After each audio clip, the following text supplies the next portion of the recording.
بات یہ ہو رہی تھی کل کہ ہم نے یہ بیان کیا تھا کہ حضرت محمد الرسول اللہ صلی اللہ علیہ وسلم نے ارشاد فرمایا ہے کہ نماز اس طریقے پر پڑھی جائے جس طرح کہ میں نے پڑھ کے دکھائی ہے، اور میں نے نماز اس طرح سے پڑھی ہے جس طرح کہ جبریل امین نے مجھے نماز پڑھ کے دکھائی، اور جبریل امین نے اس طرح نماز پڑھ کے دکھائی ہے جس طرح رب العالمین نے اسے نماز پڑھنے کی طریقہ بتلایا ہے۔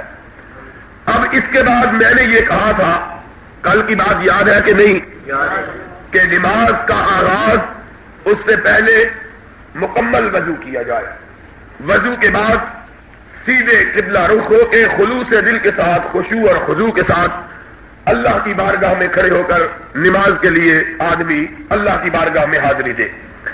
نماز کی ادائیگی کے وقت آغاز نماز کا تکبیر تحریمہ سے ہوتا ہے، اللہ اکبر کہہ کے آدمی نماز میں داخل ہوتا ہے، دونوں ہاتھ بلند اٹھائے۔ بعض لوگ نماز کی نیت باندھتے ہوئے ایسے کر لیتے، اس طرح جائز نہیں، دونوں ہاتھ پوری طرح اٹھا کے کندھوں تک برابر کر کے پھر اللہ اکبر کی کہہ کے پھر آدمی کو نماز کی نیت باندھنی چاہیے، نماز میں داخل ہونا چاہیے۔ اس کے بعد اپنے ہاتھ سینے پہ رکھے، اس کے بعد ثنا پڑھے، سورہ فاتحہ پڑھے، امام کے پیچھے ہو تب بھی سورۃ فاتحہ کے بغیر انسان کی نماز ادا نہیں ہوتی۔ امام کے پیچھے ہو، امام والضالین کہے تو اونچی آواز سے آمین کہے، کہ محمد الرسول اللہ صلی اللہ علیہ وسلم نے اونچی آواز سے آمین کہنے کا حکم دیا ہے۔ اور آمین کے بارے میں بتلایا تھا کتنی حدیثیں آتی ہے، 83 حدیثیں آتی ہے، 80 اور 83 حدیثیں آتی ہے اونچی آواز سے آمین کہنے کے بارے میں۔ اس لیے دوستو اتنی تاکید سے نبی اکرم صلی اللہ علیہ وسلم نے اونچی آواز سے آمین کہنے کا حکم دیا ہے، اس لیے اس سنت کو چھوڑنا جائز۔ اس کے بعد یہ کیوں شیشہ کھولا ہے؟ کون کھولتا شیشہ؟ یہ اس کے بعد کوئی اور سورت پڑھے اگر تنہا ہو، اور اگر امام کے پیچھے ہو تو پھر سورت فاتحہ کے بعد خاموشی سے کھڑا رہے۔ اس کے بعد اللہ اکبر کہہ کے رکوع میں جائے، لیکن رکوع میں جانے سے پہلے دونوں ہاتھ اٹھا کر رفع یدین کرے۔ میں نے بتلایا تھا کہ حضرت امام شافعی رحمۃ اللہ علیہ اور بہت سے دوسرے اماموں کا یہ عقیدہ ہے، یہ کہنا ہے کہ اگر کسی شخص نے نماز کے اندر رفع یدین نہیں کی تو اس کی نماز ادا، اس لیے کہ رفع یدین کی حدیثیں اتنی زیادہ ہے کہ اور کسی مسئلے میں اتنی حدیثیں نہیں آتی ہیں۔ نبی پاک صلی اللہ علیہ وسلم کے ان 10 صحابہ نے رفع یدین کی حدیث کو روایت کیا ہے جن کا نام لے کر نبی پاک نے انہیں جنت کی بشارت عطا فرمائی ہے۔ ان میں آپ کے چاروں خلفائے راشدین بھی شامل ہیں۔ اور پھر اس سے بھی بڑی اہم بات یہ ہے کہ صحابی ایک حدیث بیان کرتے ہیں، کہتے ہیں میں نے حرم پاک میں حضرت محمد الرسول اللہ صلی اللہ علیہ وسلم کی بستی میں اور مکہ مکرمہ میں نبی کے پاک صحابہ کی موجودگی میں نماز ادا کی ہے۔ میں نے دیکھا کہ سردیوں کے موسم میں جبکہ بارش ہوئی تھی اور سخت سردی تھی، صحابہ نے اوڑھنیاں اوڑھ رکھی تھی، چادریں اوڑھ رکھی تھی۔ جب صحابہ رکوع میں جاتے اپنے ہاتھ اپنی چادروں سے باہر نکال کے رفع یدین کیا کرتے تھے، اس قدر کافی۔ اور ایک صحابی کہتے، ایک راوی کہتے کہ میں نے نبی کائنات حضرت محمد الرسول اللہ صلی اللہ علیہ وسلم کے 350 صحابہ کو نماز پڑھتے ہوئے دیکھا۔ کتنے صحابہ کو؟ 350 صحابہ کو میں نے نماز پڑھتے ہوئے دیکھا ہے۔ دیکھا کہ سب کے سب رکوع کرتے ہوئے بھی رفع یدین کرتے تھے اور رکوع سے سر اٹھاتے ہوئے بھی رفع یدین۔ دوستو جب اتنی تاکید آئی اور حضرت عبداللہ ابن عمر رضی اللہ تعالی عنہ نے ارشاد فرمایا ہے کہ میں نے ساری زندگی نبی کائنات کے پیچھے نماز پڑھی ہے، میں نے نبی کے زندگی کے آخری لمحات تک سرور کائنات کو دیکھا، کہ آپ نے جب بھی نماز پڑھی رفع یدین کے ساتھ نماز پڑھی ہے. یہ حضرت عبداللہ ابن عمر رضی اللہ تعالیٰ عنہ کا فرمان. اب اس کے بعد میرے خیال میں کوئی اس سلسلے میں چور و چراغ کی گنجائش باقی نہیں ہے. نبی پاک صلی اللہ علیہ وسلم کی سنت ہے, اور ایک معمولی سی سنت کو چھوڑنا, بلا وجہ اس کو ترک کرنا, میں سمجھتا ہوں کہ آدمی کو اتنا بڑا خسارہ, اتنا بڑا نقصان ہے کہ اس سے زیادہ نقصان اور کسی چیز کا نہیں ہو سکتا. اور ایک چھوٹی سی سنت کی ادائیگی سے حضرت محمد الرسول اللہ صلی اللہ علیہ وسلم کی سنت کی ادائیگی سے اللہ کی رضا حاصل ہوتی ہے, اللہ کی خوشنودی حاصل ہوتی ہے, اللہ کا پیار حاصل ہوتا ہے. اس لیے دوستو, ان سنتوں پر باقاعدگی کے ساتھ عمل کرنا چاہیے کہ جب نماز پڑھنی ہے تو اس طریقے پر نماز پڑھی جائے جس طرح کہ حضرت محمد الرسول اللہ صلی اللہ علیہ وسلم نے پڑھی. اس کے بعد دوسری بات جو سمجھنے کی ہے وہ یہ ہے کہ آدمی جب رکوع میں جائے تو رکوع میں جاتے ہوئے آدمی کو اپنے دونوں ہاتھ اپنے گھٹنوں پر رکھنے چاہیے. اپنے دونوں ہاتھ اپنے گھٹنوں پر رکھنے کے بعد اپنے سر کو جھکا کے رکھنا چاہیے, اپنی کمر کو بھی خم کر دیں. بعض لوگ رکوع کرتے ہیں سر اٹھائے رکھتے ہیں. اس طرح شریعت میں رکوع ادا ہوتا پوری طرح سر جھکا کے, اپنے جسم کو پوری طرح خم کر کے, اپنے ہاتھوں پر بوجھ ڈال کے, اپنی ٹانگوں کو بالکل سیدھا کھڑا کر کے, اپنے گھٹنوں کو پکڑ کر رکوع پورا جسم جو ہے وہ جھک جائے. اس کے بعد جب رکوع سے سر اٹھائے تو اس وقت یہ پڑھنا چاہیے سمع اللہ لمن حمدہ. رکوع میں کیا پڑھنا چاہیے؟ سبحان ربی العظیم, سبحان ربی العظیم. اور بھی بہت سی دعائیں ہیں. نبی پاک صلی اللہ علیہ وسلم سے ثابت ہے کہ آپ رکوع میں یہ دعا بھی پڑھا کرتے تھے, سبحانک اللہم و بحمدک اللہم اغفر لی, سبحانک اللہم و بحمدک اللہم اغفر لی, سبحانک اللہم و بحمدک اللہم اغفر لی. اللہ تو پاک ہے, اللہ تو مجھے معاف کر دے. بہرحال یہ پڑھنے کے بعد اللہ کی تسبیح کرنے کے بعد سر اٹھائے, سر اٹھا کے سیدھا کھڑا ہو جائے. نبی پاک صلی اللہ علیہ وسلم نے ارشاد فرمایا جو سر اٹھا کے سیدھا کھڑا نہیں ہوتا فوراً سجدے میں چلا جاتا ہے, ایسے شخص کی نماز اس کے سر سے بھی اوپر, اس کی نماز قبول نہیں. سیدھا کھڑا ہو, اس طرح سیدھا کھڑا ہو کہ اس کے جسم کے سارے اعضاء اپنی جگہ واپس پلٹ آئیں, ساری ہڈیاں سیدھی ہو جائیں, اور اٹھ کے کیا دعا پڑے؟ سمع اللہ لمن حمدہ ربنا لک الحمد حمدا کثیرا طیبا مبارکا فی. یہ دعا ہے جو حضرت محمد الرسول اللہ صلی اللہ علیہ وسلم سے مرضی. حدیث پاک میں آیا ہے ایک دفعہ آپ نے نماز پڑھائی, آپ کے پیچھے ایک صحابی نے یہی دعا پڑھی. نبی پاک صلی اللہ علیہ وسلم نماز سے فارغ ہوئے. آپ نے اپنے صحابہ سے کہا, لوگوں جب میں نے رکوع سے سر اٹھایا تو وہ کون تھا جس نے رکوع سے سر اٹھانے کے بعد دعا پڑھی؟ صحابہ خاموش رہے, سمجھا کہ غلطی ہو گئی ہوگی. پھر آپ نے پوچھا ایک آدمی نے جھجکتے ہوئے کہا اللہ کے رسول نے.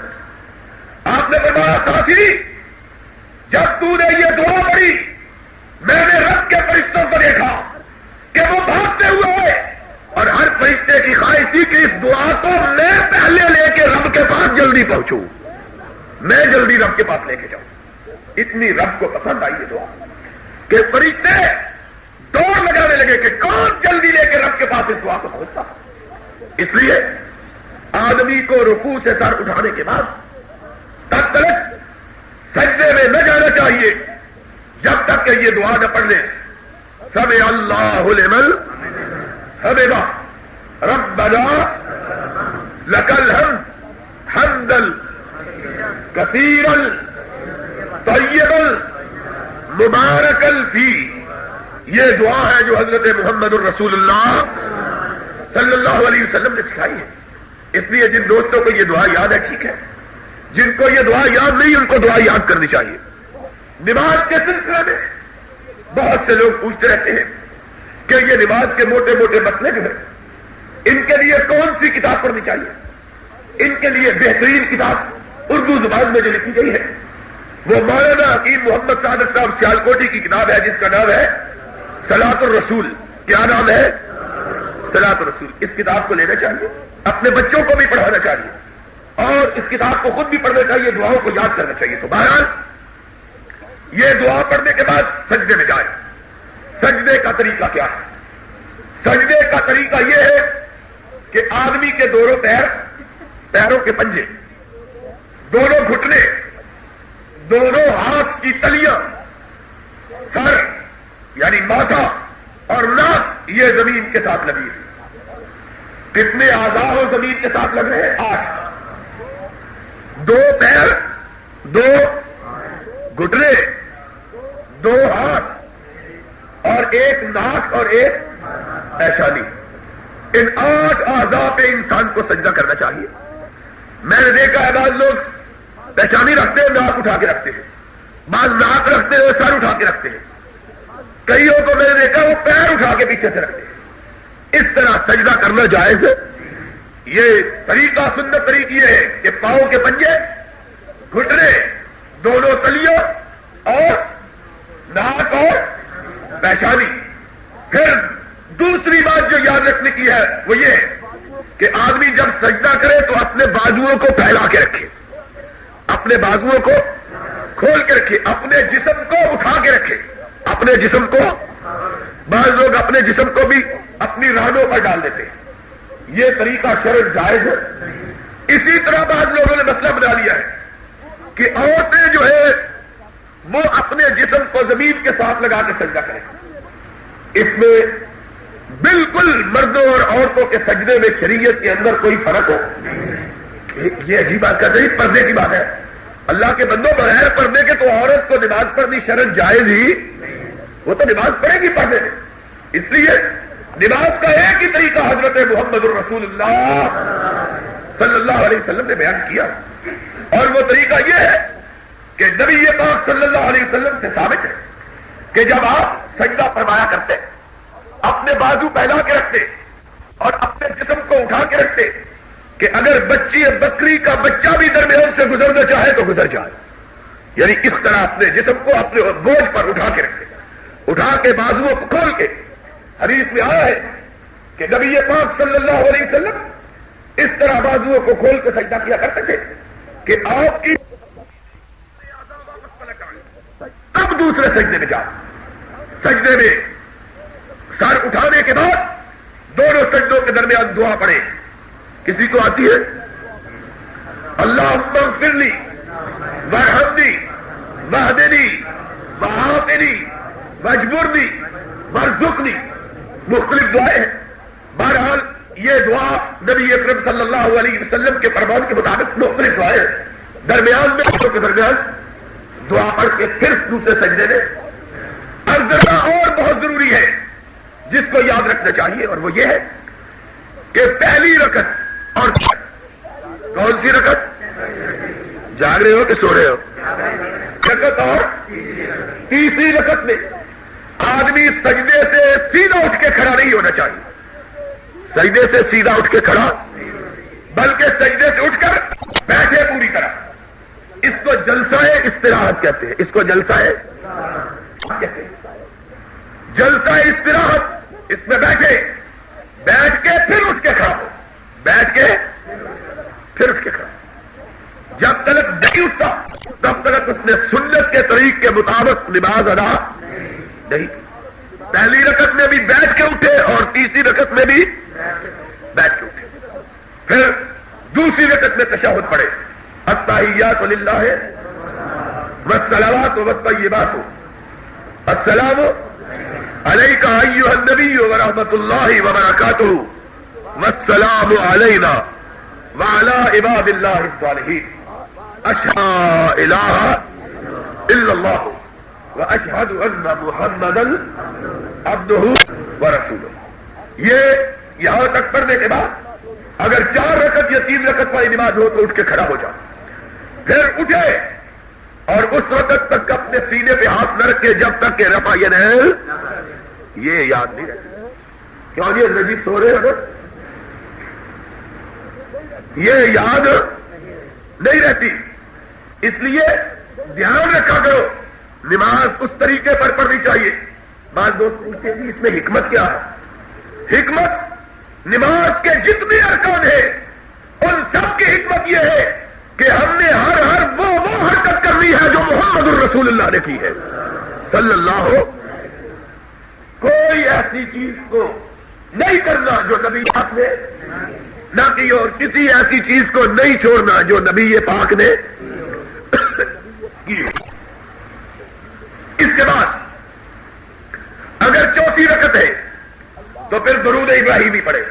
اللہم صلی علی محمد وعلی آل محمد کما صلیت علی ابراہیم وعلی آل انک حمید مجید. اللہم بارک علی محمد وعلی آل محمد کما بارکت علی ابراہیم وعلی آل ابراہیم انک حمید. اس میں ایک بات رہنی چاہیے کہ جب تشہد پڑھے اور کہے اشہد ان لا الہ الا اللہ اس وقت اپنی انگلی کو اٹھا کے حرکت دینی چاہیے. اپنی انگلی کون سی انگلی؟ تشہد والی انگلی، شہادت والی انگلی، اس کو اٹھا کے حرکت دینا چاہیے. اس کے بعد درود شریف پڑھنے کے بعد جو دعائیں اس کو یاد ہیں وہ دعائیں پڑھے. یاد رکھو نماز کی آخری رکعت میں درود کے بعد سلام سے پہلے جو دعائیں مانگی جائے اللہ ان دعاؤں کو بہت جلد قبول فرما لیتا. اللہ ان دعاؤں کو بہت جلد قبول فرما لیتا. اس لیے جب آدمی تنہا ہو اس وقت لمبی دعائیں مانگے، لمبی دعائیں پڑھے. اور جب آدمی جماعت کے ساتھ ہو تو پھر ظاہر ہے کہ اختصار اور اعتدال سے کام لینا چاہیے. مشہور دعائیں ہیں اللہم انی ظلمت نفسی ظلما کثیرا ولا یغفر الذنوب الا انت فاغفر لی مغفرۃ من عندک وارحمنی انک انت الغفور الرحیم. ربنا آتنا فی الدنیا حسنۃ وفی الآخرۃ حسنۃ وقنا عذاب النار.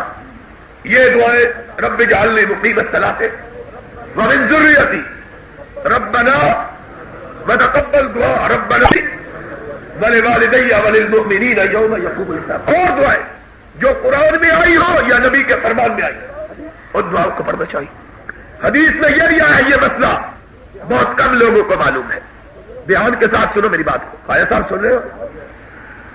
بہت کم لوگوں کو یہ بات معلوم ہے کہ دعائیں مانگتے ہوئے بھی انگلی کو حرکت دینا چاہیے.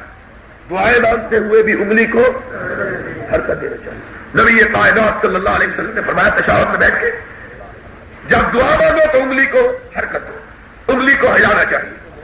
یہ بھی سنت طریقہ ہے حضرت محمد الرسول اللہ صلی اللہ علیہ وسلم سے ثابت ہے. جب دعائیں پڑھے پھر نماز کو ختم کس طرح کرے؟ السلام علیکم. اپنی گردن کو پوری طرح موڑے، گردن کو پوری طرح. بعض لوگ ایسے ہی جس طرح سلام کے جواب میں ایسے ہی جس طرح پیچھے گردن جو ہے اس میں لوہے کی سلاخیں لگی ہوئی ہے کہ اگر ذرا تھوڑی سی زیادہ ہل گئی تو ٹوٹ جائے گی. اس طرح جائز ہے. نبی پاک صلی اللہ علیہ وسلم سے مروی ہے کہ جب آپ سلام پھیرتے تھے بائیں طرف اپنا پورا رخ مبارک پھیرتے یہاں تک کہ آپ کے رخسار مبارک کی سرخی دائیں طرف بیٹھنے والوں کو نظر آتی. بائیں طرف سلام پھیرتے تو سارے گردن کو پھیرتے اور بائیں رخسار کی سرخی لوگوں کو. اس طریقے پر نماز کو آدمی ختم کرے السلام علیکم ورحمۃ اللہ یہ کہہ کے سلام پھیرے اور پھر ان کے باہر نہیں جانا چاہیے بلکہ پڑھنی چاہیے. تسبیح پڑھنی چاہیے سبحان اللہ والحمد للہ ولا الہ الا اللہ اور 33 مرتبہ سبحان اللہ 33 مرتبہ الحمد للہ 33-34 مرتبہ اللہ اکبر. جو کوئی لرزش نماز میں ہو گئی ہو ان تسبیح و تکبیروں کی برکت سے اللہ وہ ساری لرزشیں دور کر کے نماز کو قبول فرما لیتا ہے. پھر آخری مسئلہ اس سلسلے کا، آج کا درس چونکہ مختصر ہے، کل انشاءاللہ ساری کسر نکالیں گے.